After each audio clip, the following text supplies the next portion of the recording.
Hey guys, Miss Miklos here, and today we are learning section 14.3, and we're really going to be using those same 11 identities that we talked about last class. And so, in my opinion, the toughest thing about the last lecture is knowing when am I done, because it just kind of seems like, should I do more, or is this answer okay? And the good news about today is that it's very evident when we are done. Okay, I know I am done when I have verified or proved that the two sides of the equations are equal to each other. So as soon as I get the two sides being the same, I know I'm good.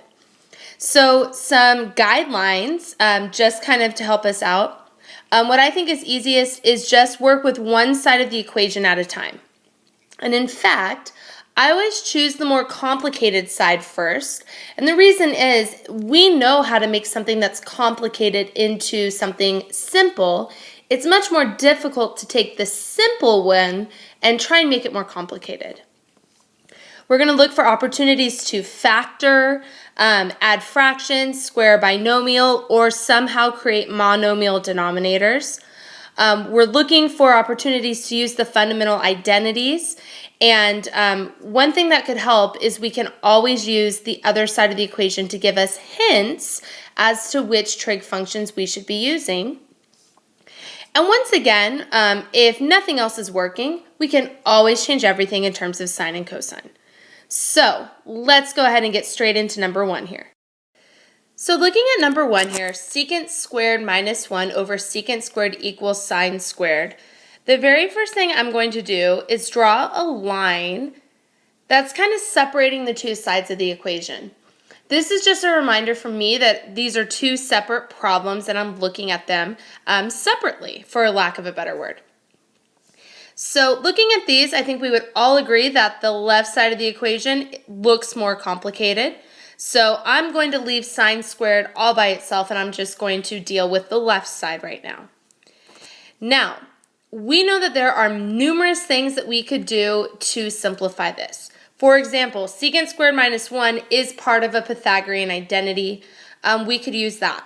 What I'm going to do here, since I have a monomial denominator, I can think of this as secant squared over secant squared minus 1 over secant squared. And the nice thing that happens here is secant squared over secant squared is 1, and I know 1 over secant squared is cosine squared. So I have managed to get rid of the fraction, and 1 minus cosine squared should look pretty familiar to us. In fact, I didn't mean to draw there. Off to the side here, I'm going to remember that one of our Pythagorean identities is sine squared plus cosine squared equals 1. And if I wanted to go ahead and get 1 minus cosine squared, I would need to subtract cosine squared from both sides. And I'm left with sine squared. So I'm going to replace the left side of the equation with sine squared. And I get sine squared is equal to sine squared. And at this point, I'm done. Okay, and what makes these problems unique is that the specific answer itself is not what is important. It's all of the work that you're showing to show that these two sides are the same. In fact, more than one answer would be acceptable. In fact, we could have changed sine squared into 1 minus cosine squared, and that would have been fine because I would have made both sides of the equation the same using our fundamental and reciprocal identities. Number 2 looks like a lot of fun. Yes, that was some sarcasm there. And I am starting by drawing the line. And once again, this left side definitely looks more complicated. So, the first thing I need to do here is I'm thinking I need to combine these fractions, so I need to think about an LCD. And I know my LCD here would be 1 minus sine times 1 plus sine.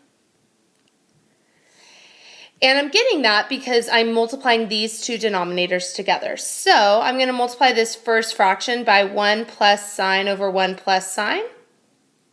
And the second fraction I'm going to multiply by 1 minus sine over 1 minus sine.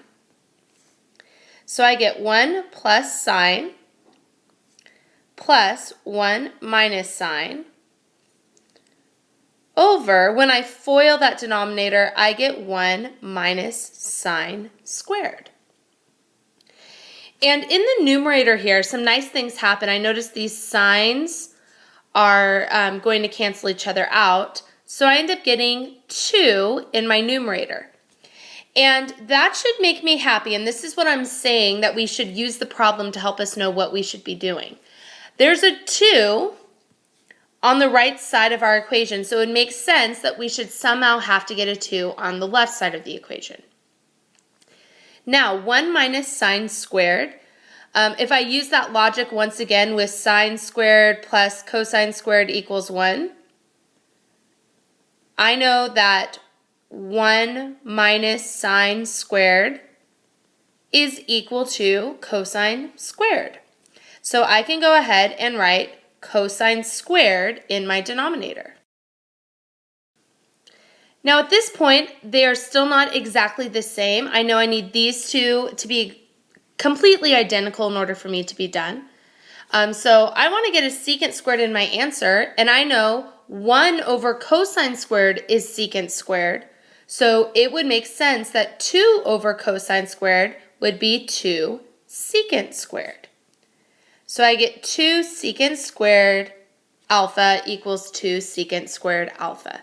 Just a reminder that I should always see us writing these angles. A trig function does not exist if it does not have an angle in it. Number 3, once again, I'm starting with drawing my line. And this time I have binomials on both sides. But I would definitely say that the left side is more complicated because we have a fraction. Now the good news, once again, is that I have a monomial in my denominator. And I want to stress that if we have a binomial, that I cannot split up the fraction in the way we're going to right now. If I have a monomial, I know I can split this up as sine divided by sine minus cosine divided by sine. Because we know that this numerator, both of those terms, is being divided by that denominator. So if we simplify this, sine divided by sine is 1, and we know cosine divided by sine is cotangent. And amazingly, that is actually what the right side of my equation says as well, so we are done at this point. Number 4 is an example of a difficult problem. So we have cotangent squared over 1 plus cosecant equals 1 minus sine over sine. Now, even though we have 2 fractions, I definitely think the left side is more complicated here. And the reason being is that we have a binomial in my denominator. So, some things that I noticed right away. This 1 plus cosecant, that kind of to me looks like a Pythagorean identity, but the problem is that it's not squared. So off to the side here, I'm just going to remind myself that 1 plus cotangent squared is equal to cosecant squared. So cotangent squared is like cosecant squared minus 1.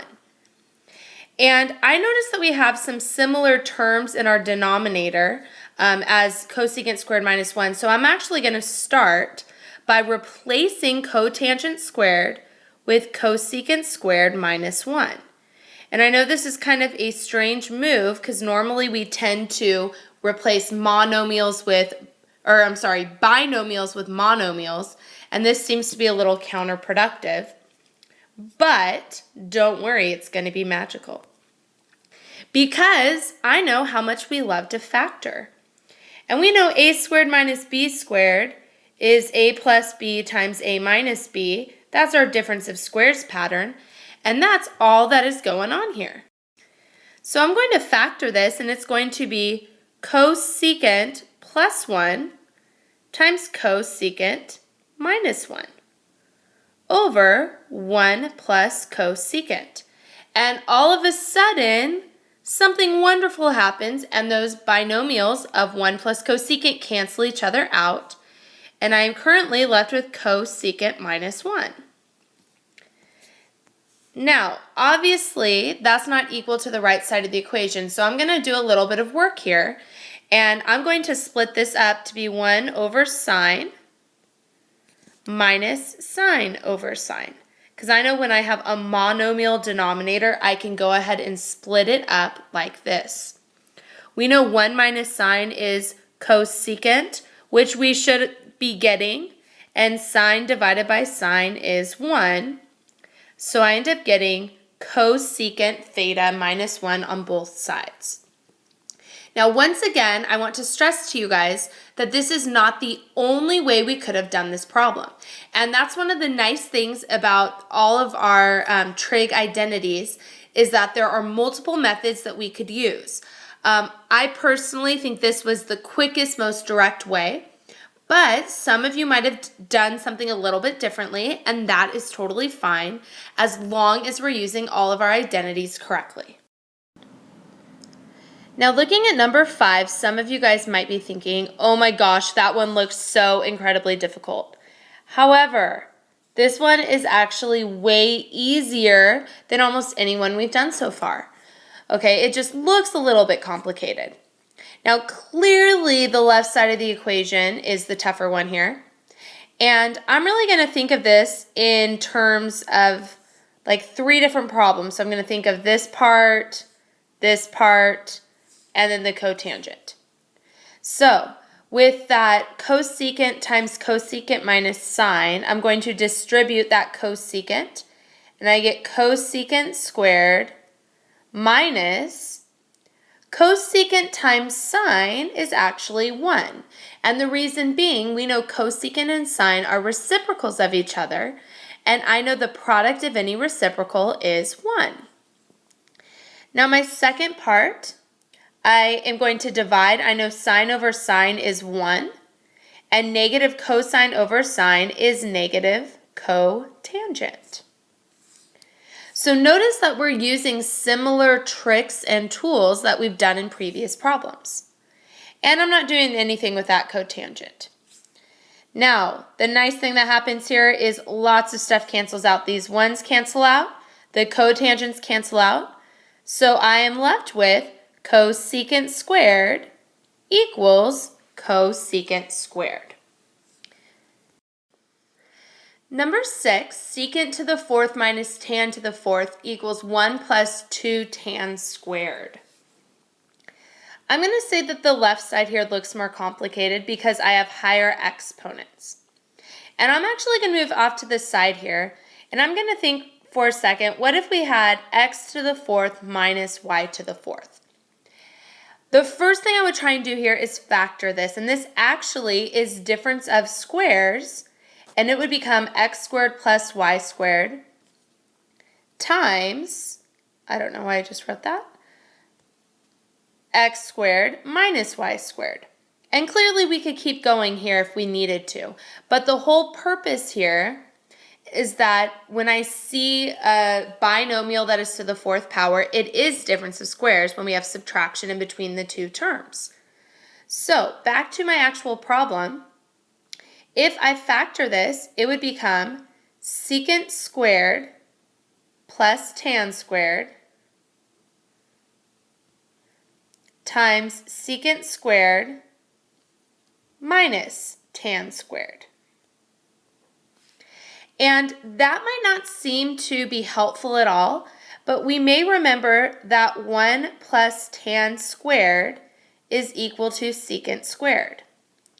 And in fact, if I tried to get secant squared and tan squared on the same side, I would subtract tan squared from both sides, and it is equal to 1.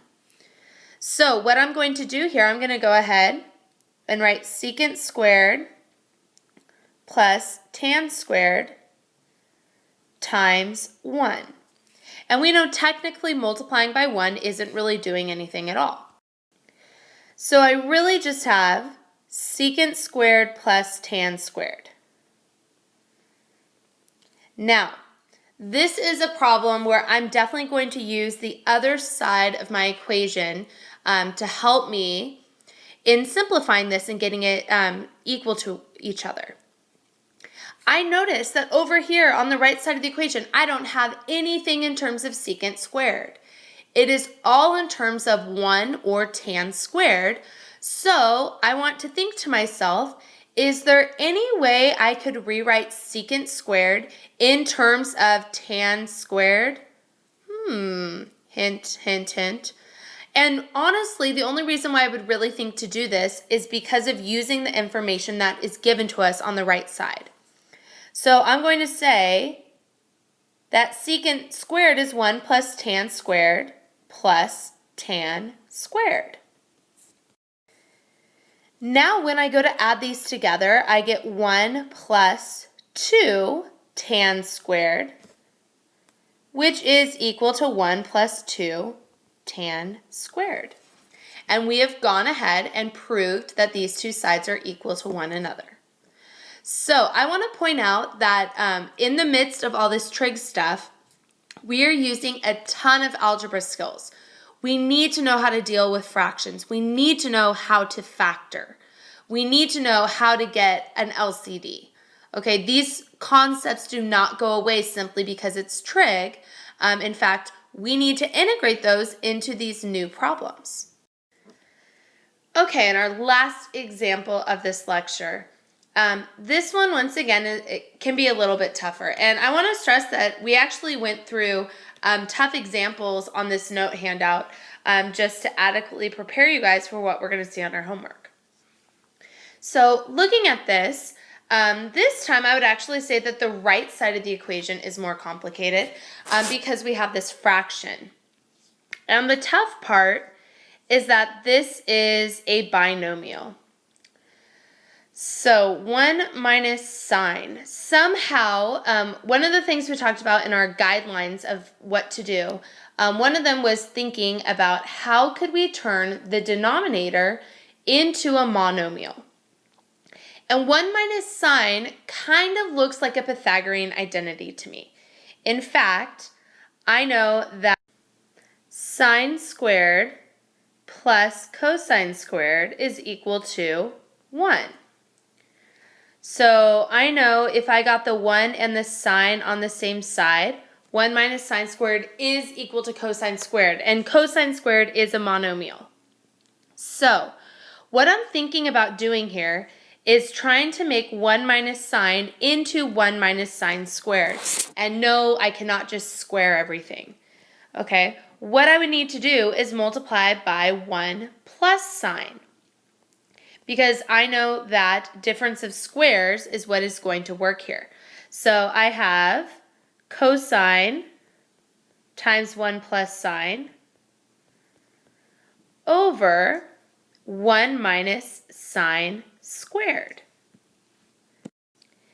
And from here, we already said this, but 1 minus sine squared is equal to cosine squared.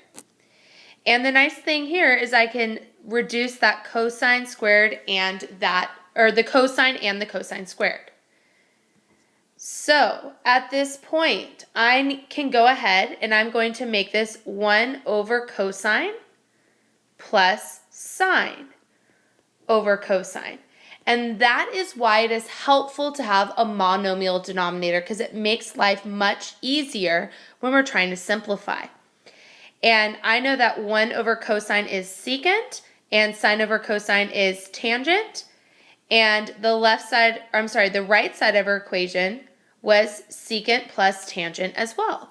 So we have gone ahead and proved that these two sides of the equation were equal to one another. So on your homework tonight, if you're getting stuck, don't give up. Make sure we know those Pythagorean identities really well. Make sure we know our reciprocal identities really well. And feel free to take out your notes and model some of your homework after the methods and ideas we used in here.